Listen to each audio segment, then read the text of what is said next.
Holland.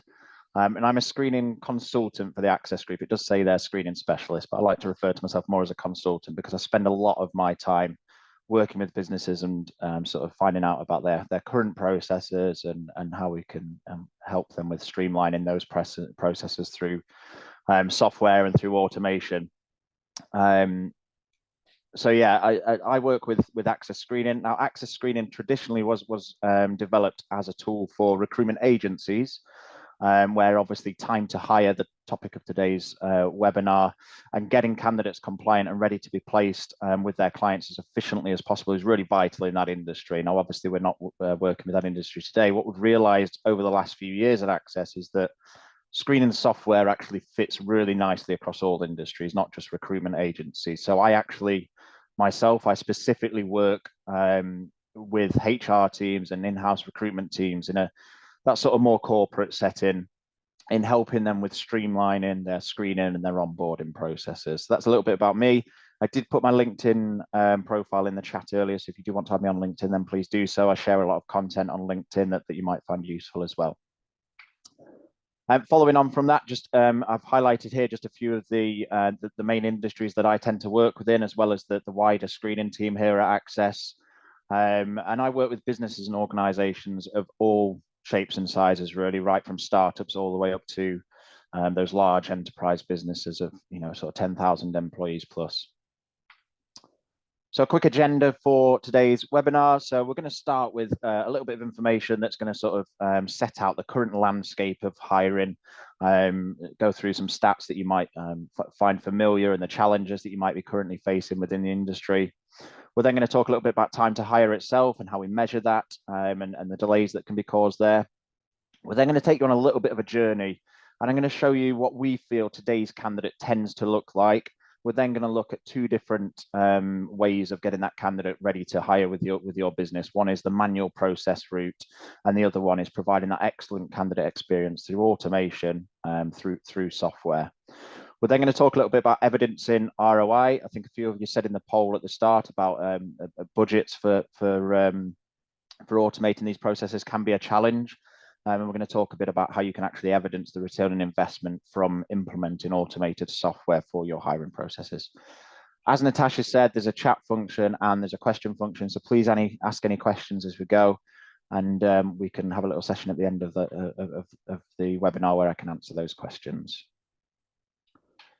So to start us off, I just want to start with a little bit of an overview of the current landscape of screening and onboarding as a whole. So I've included some stats here that are from a survey that we actually completed in conjunction with IHR. And these just really sort of help set the scene as to what we're about to discuss. And like I said, you might find some of these challenges you're currently facing within your business. So if I start with this middle stat here, we can see that 83%, more than 8 in 10 UK companies admit that they are losing candidates due to the time taken to complete pre-employment screening. If we then break that down by business size here on the top left, of those large enterprise businesses between 1,000 and 10,000 employees, it was actually 94% of those companies that admit that they lose candidates because of delays in those screening processes. If we then look down to the left, we can see that 84% of candidates are going to share their negative experience online from the recruitment process. So if you get this process wrong, the chances are it's going to end up published somewhere on the internet for future candidates to see.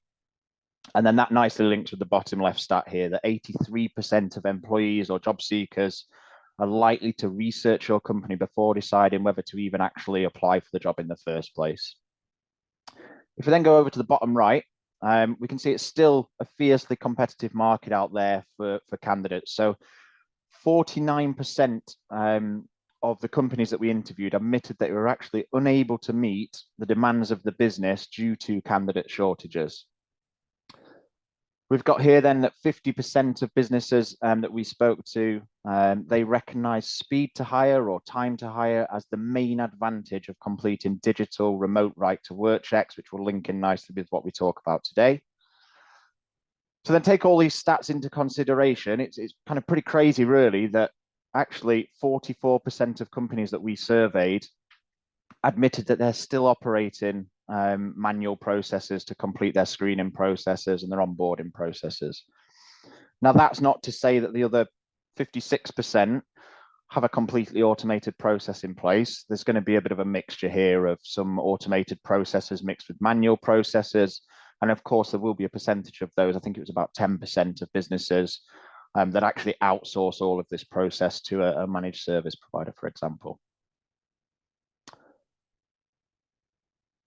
So if we then actually talk a little bit about time to hire, first of all, why do we actually measure time to hire? So it's a great metric to use to actually measure the efficiency of your recruitment process. It's also worth thinking about the fact that this is probably going to be your candidate's first impression to you and your company. So getting this right are going to improve your chances of having a candidate or an employee when they start who's going to be a happy employee, a settled employee, and importantly, a high-performing employee as well. It's also going to help you identify any bottlenecks in your hiring process that you can then dig into and try and identify where perhaps things are going wrong within this process. I'm sure we're all aware of the costs involved with the whole hiring process. So getting this process right and streamlining this process is only going to help with reducing those costs and creating efficiencies within your hiring process. If we talk about those roles that we're trying to fill where it's not churn related, so it's not someone that we're replacing as such, then having these stats available is going to make it much easier for you to be able to plan and know when is best to advertise or start the process of advertising for a new role. And then finally, I'm going to talk a lot today about losing the best talent in the market. And I think to me, this is probably the most important thing to consider when we talk about your time to hire. If you don't get this bit right, then you are going to be losing out on the best talent either to competitors or even, probably even worse so, the top talent who drop out of the process due to the time that it's taken to go through their screening processes. So that's why we measure time to hire. If we then look at how we measure time to hire, for me, it pretty much comes down to when you actually find the right applicant or the top talent, how fast do you act as a business in getting that top talent into the position and started with your business. Now, just to confuse matters a little bit, there are a couple of different ways that people will measure time to hire. So I've included two of the measures just here. Measure one is perhaps more aligned to recruitment agencies where they will measure time to hire from when a job goes live to when the candidate accepts the offer. Measure two that I've listed here is probably more common with the people on this webinar today and in-house recruitment teams and HR teams, where they will measure time to hire from when the job requisition is approved all the way to the candidate's first day of employment. I think really it doesn't necessarily matter how you measure time to hire as long as you are consistently consistently measuring at the same time every time, so that you can review your data as time goes by. A couple of stats here for you as well. So we've got the UK average time to hire at the minute is at 28 days. And then I've included two different industries here and their average time to hire. So we can see retail at 21 days and healthcare at 49 days. The reason that I've included these two different industries is there's one major difference between these two industries, and that is compliance needs or compliance sets required for those particular roles. So this just kind of highlights the real importance of making sure you are as efficient as possible in getting those compliance checks completed efficiently to get these candidates into the roles. So if we look at things that can delay time to hire, there's a lot of things that you can take into consideration when we look at these delays that can be caused, especially if you're running manual processes for your recruitment, your screening and your onboarding. So if we start with interview scheduling, if you're doing this manually, sending over emails, requesting times from the recruitment manager, then giving those available times to your candidate, then finding a time that works for them, that can add a lot of time onto this process. You've then got the arduous process of collecting references and chasing references for a candidate. Chasing candidates itself can be a nightmare. You'd think that they would respond quickly when they're looking for a job, but that's not always the case. Kind of closely linked to the next one at candidate response times as well. Collecting data from candidates can take time. Document collection can take time. Getting candidates on site, if you actually need to see them in person to verify those documents, especially for those that are remote working, that can be a big thing that's going to add time to your recruitment process here. Then we've got the compliance checks themselves, and in particular, I've listed here DBS processing time. I'm sure those of you who are completing DBS checks will know that the amount of delays that can be caused by those DBS checks and the processing time. And then, of course, you've got the processing time of any other compliance checks you want to carry out, your right to work checks, your credit checks that you may run, social media checks, you name it. They're all going to add a bit of time onto this process.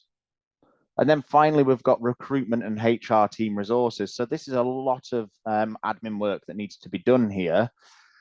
Have your recruitment or your HR team actually got the resources to be able to carry out these checks and chase these candidates and chase these referees? I'm sure that whoever's running these processes for you have probably got other things to do in their day-to-day job. It's not just completing these tasks.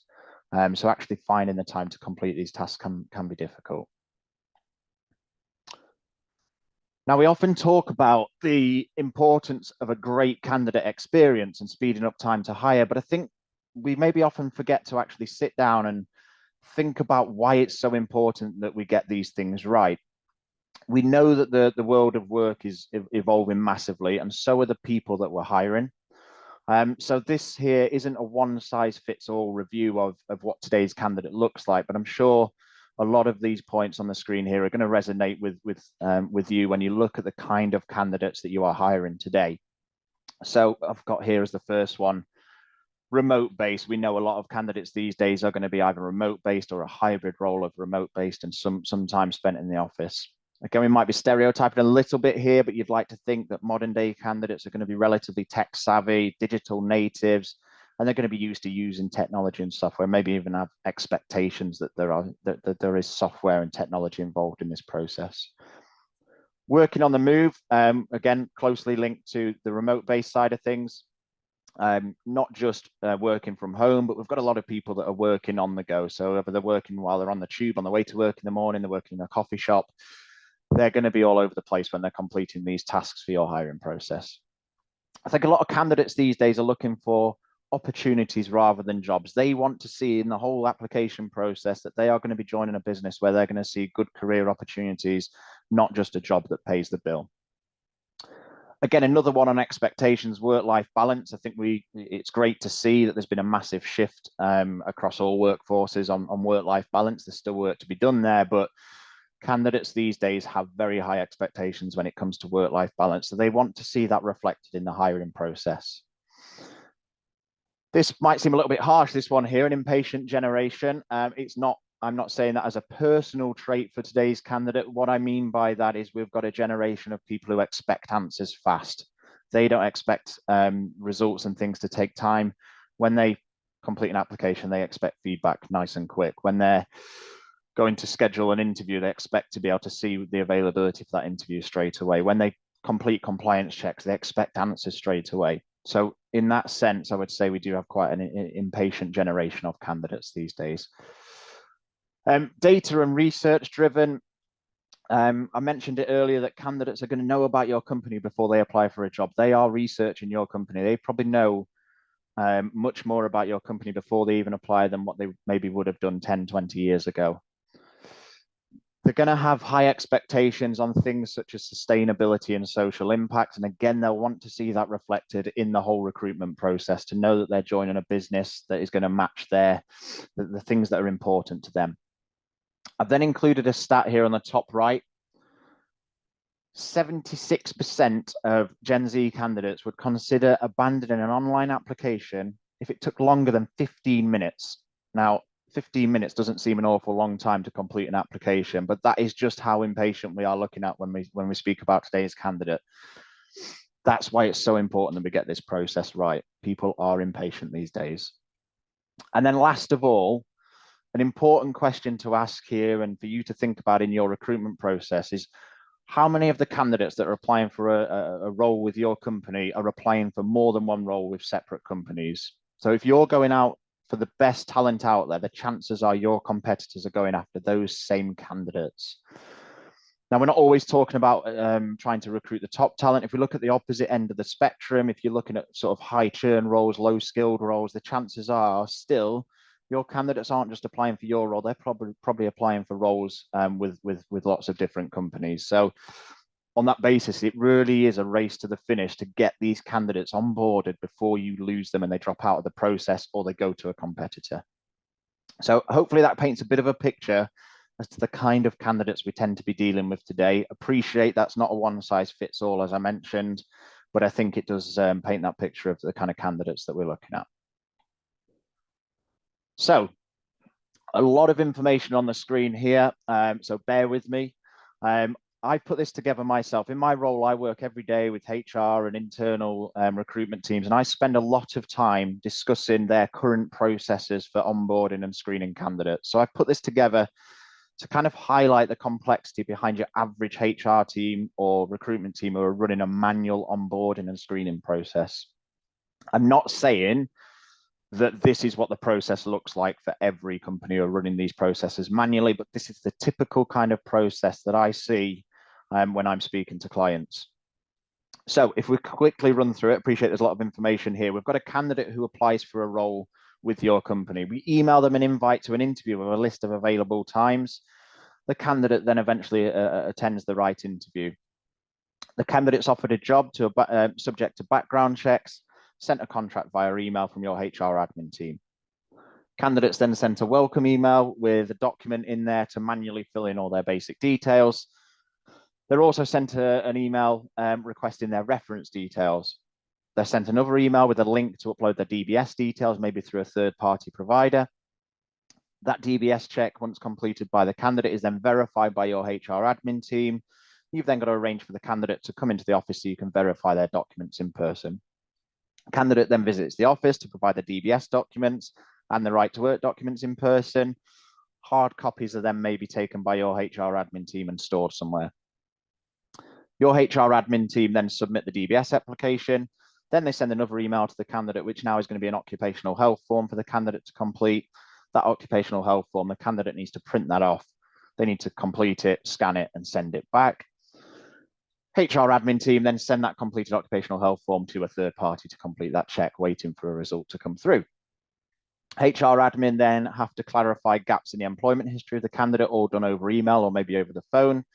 We've actually not got the references come back yet. So the HR admin team are going to be chasing that reference by email and by phone and probably wasting a lot of time on those processes.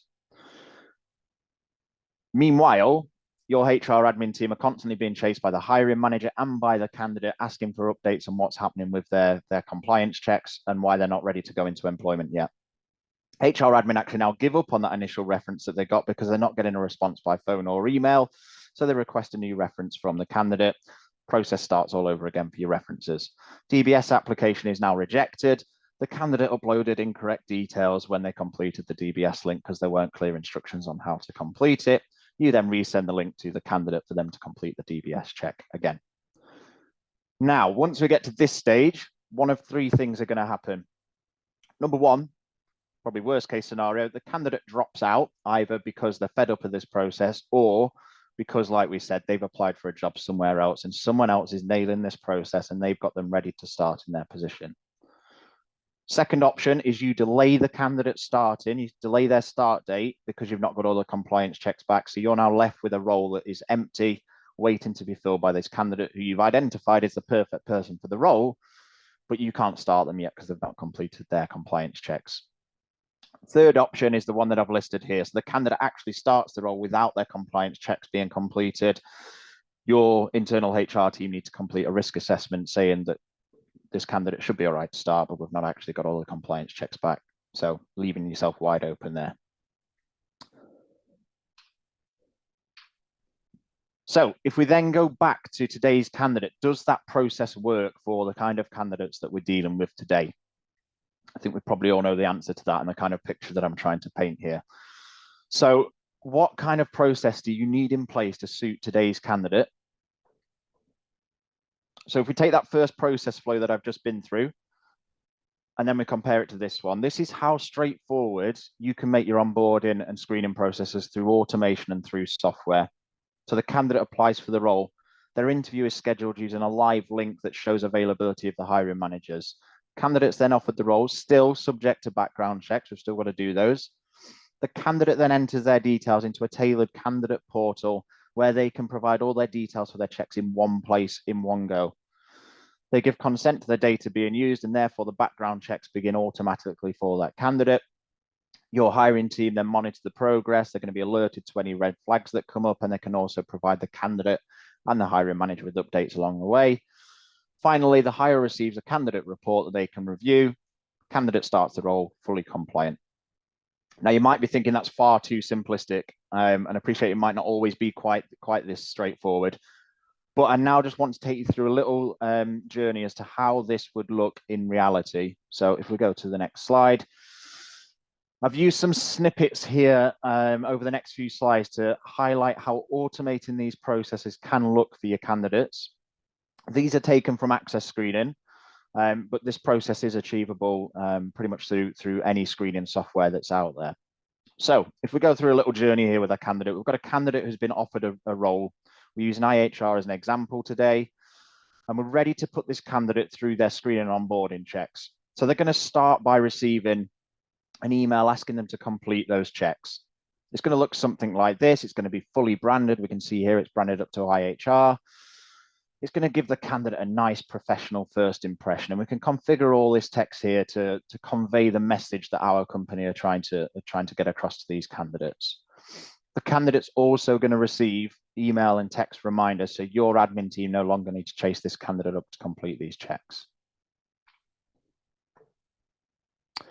Once the candidate clicks into that link, it's going to take them into an online portal that's going to look something a little bit like this. Again, all branded up to IHR in this instance.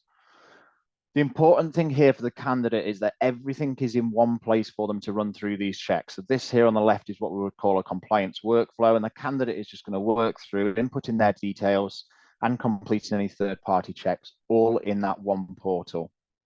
You can have role-specific workflows here. So you would have this set up as per the particular role that you're hiring for. So you know when you send that link out to the candidate, all the compliance checks required for their role are going to be completed by the candidate in this one place. It's a nice, easy process for the candidate to work through. They're not going to have to double key any information. It's going to save everything as they go. And importantly here, there's no email chains. There's no disparate third parties that they're dealing with. They are, I keep saying it, but they are completing everything in one place. It's also going to be mobile enabled. So again, going back to that candidate profile that we looked at, we've got candidates who are going to be on the go. They're going to have high expectations when it comes to technology. It's web-based versus app-based. They're not going to mess around downloading any apps. They can just access it on the phone through the link that we've emailed and text out to them. It's also going to instantly save all the information that they put into the system. So if they are completing it on the go, for example, they do a bit while they're on the tube, then they come back to completing the rest while they're in the office, it will have saved everything for them. And with it being mobile enabled as well, it makes document uploads very straightforward because candidates can just take pictures of documents and upload them straight into this portal. Speaking of documents, this section's a bit more of an onboarding feature than screening, but it's going to be key to that reduction in time to hire. And it's really going to help you with creating that excellent candidate experience. So as I said, it's going to aid onboarding. You can supply documents to your candidates here with a full audit trail behind that acceptance as well. Again, you can request documents remotely. There's a full integration here with DocuSign, so any documents that you want signing can be signed by the candidate. And there's also going to be the ability to automatically run an MRZ scan on any documents that are uploaded, which is a machine readable zone scanner, the numbers and digits that you see at the bottom of a passport, for example. So you can know straight away that the documents provided are legitimate documents that the candidate's provided.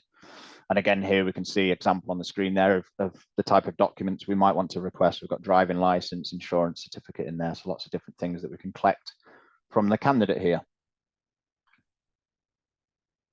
Finally, the candidate's going to be able to run through any third-party checks that you require them to complete. So we can see here that we've got the remote, the remote ID check loaded up here. So the candidate is able to remotely complete a right-to-work check.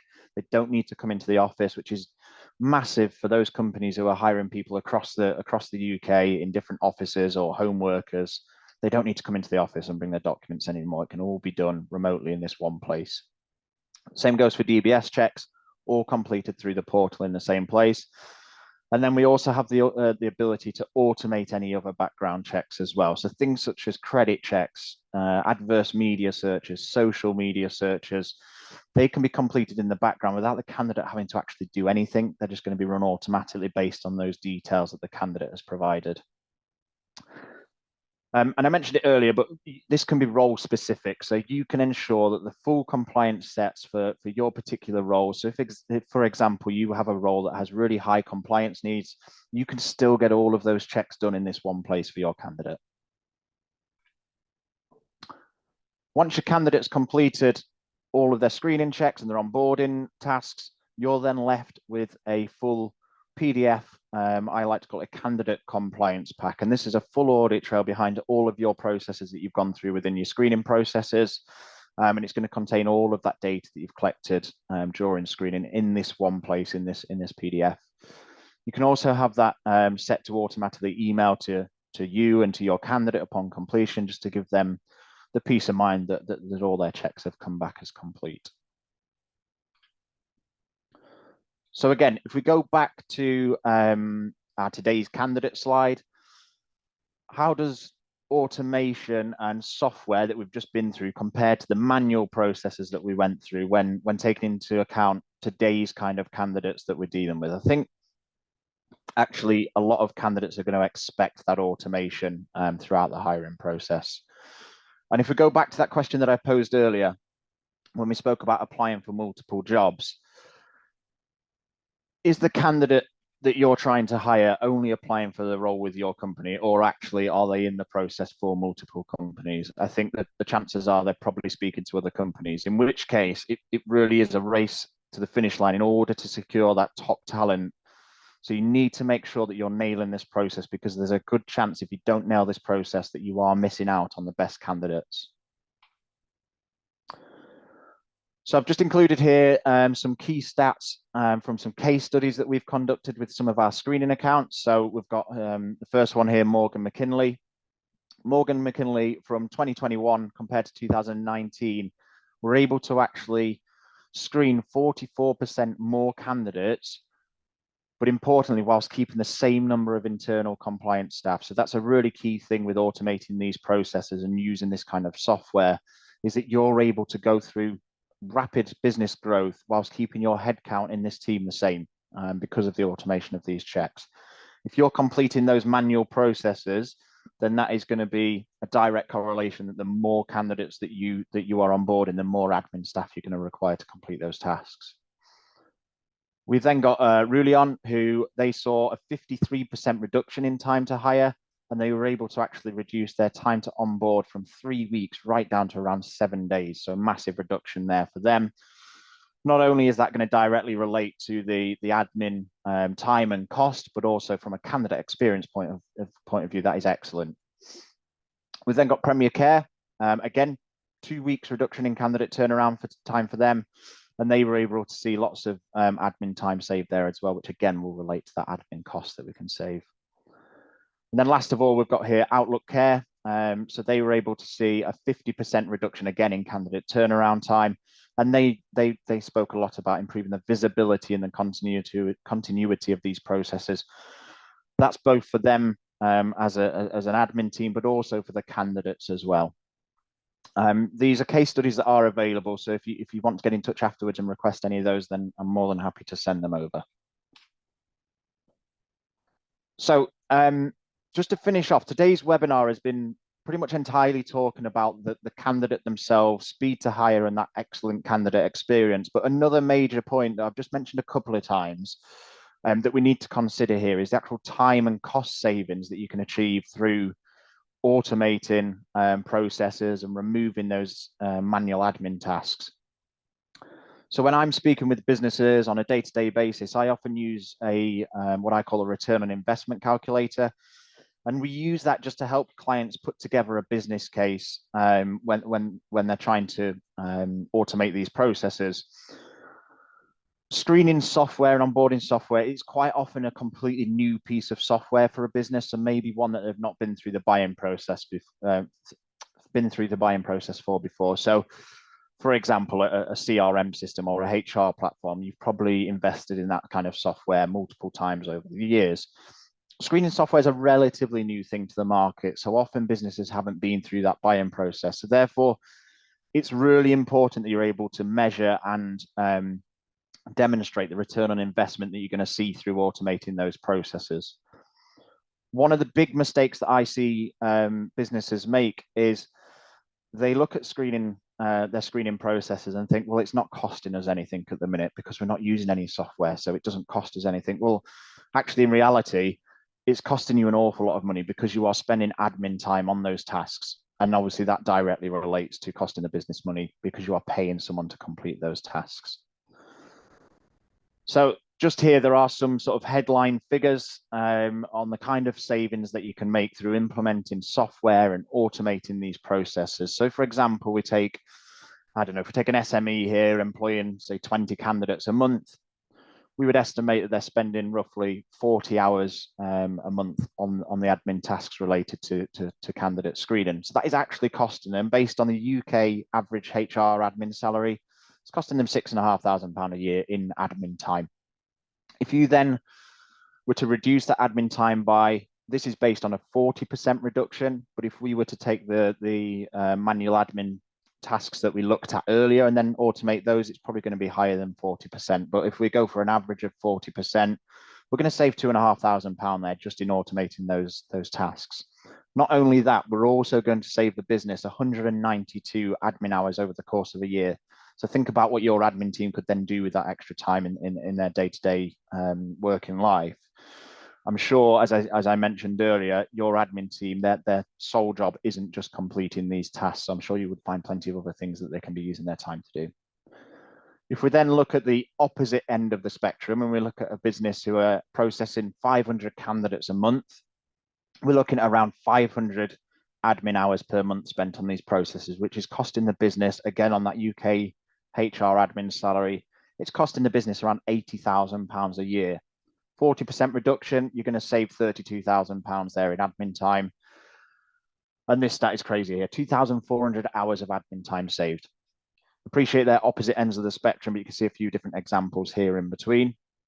As I said, I use a return on investment calculator. So if anybody would like me to run through that return on investment calculator with them specifically on the processes that they're carrying out, then I'd be more than happy to do so. So just get in touch and I'd be happy to do that.